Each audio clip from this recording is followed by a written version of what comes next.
When you are making your own clothes, you have so much control over every single part of the process. And so, getting to choose new colors and expand your own color choices in the clothes you're making is one of the greatest joys that you can do.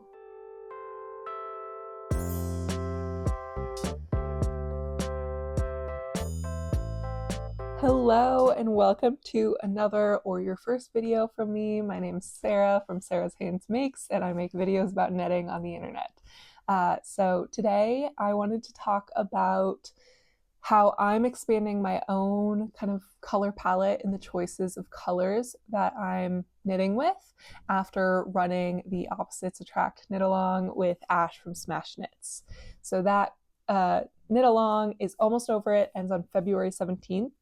And we'll probably continue the group chat or continue it because it's been so fun. But the point of this knit along was to knit with colors that we wouldn't normally choose. And so Ash and I have pretty opposite color palettes. She knits with a lot of brights and just more saturated tones, whereas I stick more to neutral colors or just unsaturated tones. And so we decided it would be fun to host it along where we knit outside of our normal color comfort zone and then ask others to do the same. And so it's been a really fun 3 months doing that.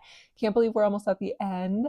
And I feel like I learned a lot about how to incorporate colors for myself during that time and wanted to talk about it since I think that it's hard to kind of get outside of your own comfort zone with colors when you're committing to buying yarn and then committing to knitting something. But I think the same applies for sewing or, even buying commercial clothes. It can be a big commitment to step outside of your kind of standard color palette. You're not sure how it's going to fit into your wardrobe or how you're going to feel wearing it until you actually finish the thing. And so I think that it's fun to talk about and useful to talk about how we can still expand our color palette but with a higher success rate so that you're not ending up with objects knitted where you hate the way they look in the end just because of the color. So I think it's going to be fun. The knit along, I made 2 things for it, and so I'm wearing both of them today. This is the first thing I made for it. This is the Nora neck. It's by We Made Wardrobe, and I knit it out of some beautiful colorful boucle. The dyer for this is Junk Yarn. They're closing down, so this was kind of their in-stock get the rest of my yarn out of here sale. It wasn't on sale, but it was available. And so the colorway is Fashionista Barbie in the base Nostalgia Decay, which is a nice boucle. And obviously it's a very neon color, speckled, multicolor yarn, but still got a nice cream base. And then I also made these socks. I just feel so silly showing socks, especially when I'm wearing them, but these socks with a bunch of just different scraps that I'd had or had purchased 20-gram minis at different yarn stores. And, it's got this deep blue, which I've never knit with and don't really own in my own wardrobe as well. Hot pink, periwinkle, which is pretty bright blue as well. And just, a lot of brighter colors was kind of how I took the knit along. And I feel like I learned a lot. I also did really want to make a hot pink cabled sweater, and I still plan on doing that. I'm planning on making the Snowy Forest sweater by Midori Hiroshi, but the yarn I ordered for that, it was a pre-order and still hasn't been delivered, so I'm not going to make it for the cowl, but I am still going to make it. So I feel like I just, really learned a lot from seeing other people's projects, from talking to Ash about her own experience, from my own experience, about how we can add more color and the value of doing that. So that's why we're here. So I just have a few tips and from my own experience about what I did to kind of introduce new colors in a way that felt safe, or not even safe, I don't know if that's the right word, but felt more approachable. And so I wanted to talk through those tips with you. So my first tip is to introduce new colors with an accessory first. And so you can see I can wear it as a shirt. It's kind of a slip over. It is open on the sides. It's a dickier neck. but it's smaller. It's not taking up as much space, and I pair it with other things in my wardrobe when I'm wearing it, so it feels less obtrusive or less of a big commitment to just have an accessory like this where it is still close to my face, and so I can see how I feel about the colors up close to my face. Or even less commitment, pair of socks. They're on your feet. They're basically never going to be seen by anyone but you if you're going out and wearing shoes, or you get to look down and enjoy them and see how those colors make you feel, but it's not going to be the biggest commitment. You could also do a nice hat and a fun accessory. It's still going to be close to your face and kind of have a big influence on your wardrobe and the way you look that day with a colorful hat or whatever colors you're scared of trying but want to. But it's still small enough. You can pair it with other things to really feel comfortable in the main colors that you wear everywhere else, and then have your fun pop, or fun different color. I'm going to keep saying pop of color, which normally I think means like a brighter color, but whatever pop is for you. Sometimes for someone, a different color is beige. And so if your distinct color is beige and you want to try it, still a pop of color could mean beige for you. So I think, starting with something small like an accessory and seeing how you really feel, mittens even. And especially I feel like if you are wanting to get into more bright colors, the winter accessories are such a fun time to have bright colors, because I don't know about you, but my winter coat is a really boring color. It's just beige and it's just gray outside in the winter and not fun. And so it's really fun to have a bright hat or a bright pair of mittens or a bright scarf or like a bright dicky or neck or whatever it is, to really introduce it that way as well and see how you feel, and then decide like, okay, have I really loved my orange mittens, and maybe do I want an orange sweater after this experience? And you really get to evaluate it after having a test case for a little bit. So I think that's a really great way to get into it. And it also feels less overwhelming. It doesn't even have to be to get into it. That could be your stopping point, but it's still introducing this fun color. So I think that's a really good way to get into or discover new colors and bring them in. And so it doesn't have to be a full commitment for everything, or it can be your warm up, but whatever you decide to do, starting with an accessory in a different color is a really great starting point or end point. My next tip is to choose the colors that you'd like to introduce based on your favorite existing colors. And so if you've done a color analysis, like I did the one where it tells you your season, I'm a soft autumn, for instance, you can kind of go off of that palette and see like, okay, I really love this color in my seasonal color palette. You don't need to have done your seasonal color analysis for this. You can just choose like, I love wearing this tone of gray, like this specific gray is my favorite color, or peach is my favorite color, and then kind of go off from there. And you can use a color wheel. I've got a mini one and a big one to kind of decide like, okay, let's say your favorite color is green, like this light green. Across from that on the color wheel, complementary color is going to be kind of a like wine or burgundy purple kind of color. You could add that in, and it's going to go really well with a color that you already love, and then adding it feels less scary. You can also, this one's more complex for a color wheel, so if you wanted more information, you could say like, okay, I love red a lot. I love just a solid red. And then you can decide, oh, okay, but I can add more yellow to it and I get this kind of color. And so you can kind of just change the tone of a color you already love, or the saturation of a color you already love, or the hue. I'm not an artist. I might be using the terms wrong here, but let's say that you really love orange, and you can say, okay, well, I like an orange, maybe I could do like an orange tint instead, or just a tone of orange or shade. And so you can kind of choose like, here's the true color, and then slightly modify it, make it lighter, make it darker, add a little bit of another color to expand from what you already love. You can also choose, there's analogous colors where there's kind of 4 colors. So if you love yellow a lot, you can see if you love yellow, these 3 colors, this kind of orangey, reddish orange, orange, and like, I guess that's a yellow orange, all are going to kind of make a cohesive outfit with yellow. And so you can easily kind of expand that way as well. True if I go the other way. If you love yellow, you could also look at adding greens and teals to your wardrobe, and you know that they're gonna all kind of go well together. Or you can use the triadic colors where they kind of just complement the 3 of them, go well together.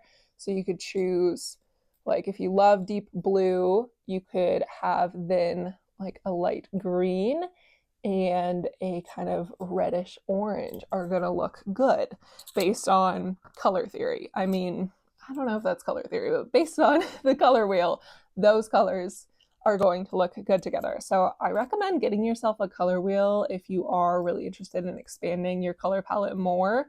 They're really cheap. Like this is a paper one that I got in high school when I was taking a high school art class, and I've just kept because it feels so useful. And then I got this keychain one for like $5. It's less complex, but still is really useful just to see how things are going together and decide, maybe you want to fully change colors and find the complementary color. It's just helpful to work from that. And so I do also have a whole video about getting my own seasonal color analysis that might be useful, as well as I talked through kind of how I was incorporating the seasonal color analysis into my knitting. I think that I still stand by everything I said in that video, but I think that it's helpful. My plan going forward is to use my base seasonal color analysis palette and identify colors that I really love within that and see how I can expand it, like see what goes with my palette. There's a lot of kind of off pinks or dusty pinks or kind of aqua tones in there, and I think that I can say like, okay, I love this color. The complementary of pink is going to be, let's see, what is the complementary color of pink? It's going to be, I guess it's technically red, so it'll be like a pistachio green is what this says. So maybe I can add some more pistachio green to my wardrobe. Or, I also have a lot of aquas. So let's say like this blue-green tone, the opposite of that is going to be this kind of reddish orange. So adding more color that way as well is a really good starting point. And just a good way to know that things are going to go together with what you already own. Another thing that I'm doing for myself is taking some of my favorite colors and just exploring different hues of them. So for example, I love, love, love pink. I have so many pink things in my non-handmade wardrobe, and then I've knit with pink quite a few times. I have pink mittens, pink hat, I have pink sweaters. Like, I love pink. I knit with it a lot. It's one of my favorite colors. What can I say? I typically have knit with lighter tones of pink, like kind of dusty or peachy tones even, and just stayed on that kind of lighter, muted tones side. And so one thing that I have been really interested in through the Opposites Attract knit along and just generally is expanding my pink. So it's still a color that I love and feel familiar with, so it doesn't feel that scary to choose a different hue of it or a different saturation of it, but it's still fun to like expand. So for instance, these socks have a super bright pink in them, and I'm planning on making a hot pink cabled sweater because I love pink. I've never knit with hot pinks. I'm not really like normally a really bright tone person, but that's why I think pink is my best foray into bright. So doing a neon pink instead of like a neon green, where I don't normally wear green anyways, is going to be more approachable. So a great tip is find yarn or find fabric, whatever you're using this for, that has pops of a new color, but still has a base that is not going to be super obtrusive. So that's what I did with this piece here, where I wanted to get a speckled yarn, which had a primarily light colored base so that it felt more approachable for me expanding into new colors, because while there's a lot of colors going on in this, it's still primarily cream colored. It's still primarily like a very neutral tone. And so felt a lot more approachable than saying I'm gonna knit in all neon, which essentially this is multicolored neon, but it's got so much white and kind of beige that it feels more approachable, and I feel like it's not overwhelming me because it's just little speckles of color, and I still get to experience that color, see what it feels like to wear different tones and experience new colors, but it's not overwhelming me. It's not scary. And it feels funny saying it's scary to wear new colors because it's definitely like a first world problem to be like, oh, these new colors feel intimidating. But it's definitely like, I really want to be able to wear everything I make, and I don't want color to be the limiting thing to that, but I also don't want to limit myself.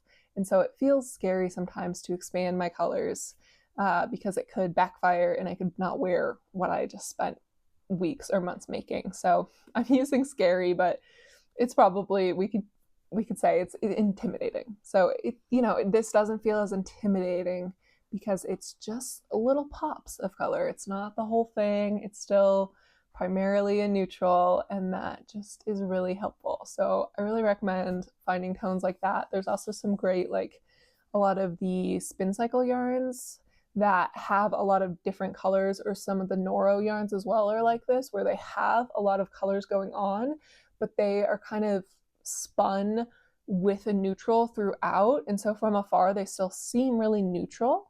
But when you get close to them, you can see like, oh, there are so many different colors actually going on, and it's really fun. And same with, choosing a speckled yarn of there's still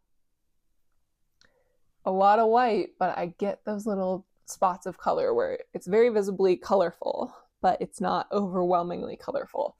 And if you're the opposite of me and you are looking to add more neutrals to your wardrobe, you can find variegated yarns that are adding more white space. Just find yarn that has more white or gray to it, but still has some fun color in it, and so that you can slowly move towards different shades. Or you can stop there and say like, okay, this is my fun speckled piece. This is my fun new foray into color. And there we go, but it feels approachable. Okay, and my final tip is identifying things in your wardrobe that you wear all the time, that are kind of staples that you have a lot of already. Like, I own a bunch of different winter hats or different winter gloves, or, a similar basic sweater that you may own a few different versions of, like just a drop shoulder kind of sweatshirt fitting sweater that you may own different versions of. You can make one of those in a pop of color. And so it feels, for some reason, having a basic where it's just very simple feels like an easier place to introduce a new color, I guess, because you're going to have other options. So if you decide like, okay, no, the bright red sweater is not working for me today, but I love the fit of it, you still have like probably a gray or neutral or whatever your neutrals are sweater that you can wear that's going to be a similar fit. And so it feels less intimidating because you have more options, and it feels like more exciting to explore new things when you're looking at the basics of your wardrobe, because the basics are already so boring, and so it's kind of fun to add something new to them. And somehow I feel like counterintuitively feels more exciting to and less intimidating to change up the basics, because they feel boring, and so we underestimate them a lot of the time. But like having a bright red hat or like a sweatshirt type sweater that you'd wear to anything in a new hue, in a new color that feels intimidating to you, can actually be one of the best ways that you wear that color and that you enjoy it, and it doesn't feel scary because it's not like you're adding a new style of clothing or something else overwhelming, like a pattern or the way it fits or whatever it is that could maybe make it different. You're not adding that as well. You're just adding the color. And so it's almost just like injecting a color into something you already own. Of course, you have to knit it separately, but it just feels less intimidating to say like, okay, now I have like my basic sweaters, and I have like my basic everyday like neutral color that I love. And then I have my like pop of color sweater that, again, pop of color can mean beige for you. When I say neutrals and beige, neutrals and pop, I'm really meaning like my base colors that I wear all the time, even if they're emerald tones or bright tones, versus like my pop is whatever's the opposite of that or whatever I'm looking to introduce. And so you can still have your neutral pieces that you wear all the time, but when you want to feel different, when you want to experiment a little more, it's nice to have like basically the same fit of something but in a bright color or in a pop. So I highly recommend that as well as a fun tip. That's kind of why I'm making this bright pink sweater. Of course, it's going to be cabled, but it's still going to be a pretty simple fit and kind of be a sweatshirty fit. And so that's why I'm choosing to make that. And I think that I saw lots of people in the knit along choosing to make like a basic sweater in a new color. And I think that it's just a really approachable way to add new colors because it's easy to underestimate the importances of these basics and easy to say like, no, I want my basics to be in neutral colors because they're basics. I wear them all the time. I want them to match everything. But adding like a pop in your basics is so fun, even in your own kind of commercial wardrobe, not everything that you've handmade, but what you bought at stores. It's fun to just have like, okay, yeah, I have 5 versions of this tank top and 3 of them are beige or black or white, and then 1 of them or 2 of them are in fun colors. So I have like a bright pink one and a bright green one, and it's fun to add those in. Like it's just exciting. So yeah, those are my tips. I think that there's more to talk about here, but for now, these are my tips. Maybe we can revisit them later, or I'd love to hear what you think of how you'd like to or how you do add different colors into your wardrobe or your knitting or your crochet, whatever you may be working on. I'd really love to hear that as well because I think that there's so many different ways we can do it. I know that I'm definitely not saying everything, but I hope that these are some helpful tips to get you started if you are looking to kind of expand your world of color. So we'll leave it there, and thank you so much for watching, and I will see you again soon. So talk to you again. Bye bye.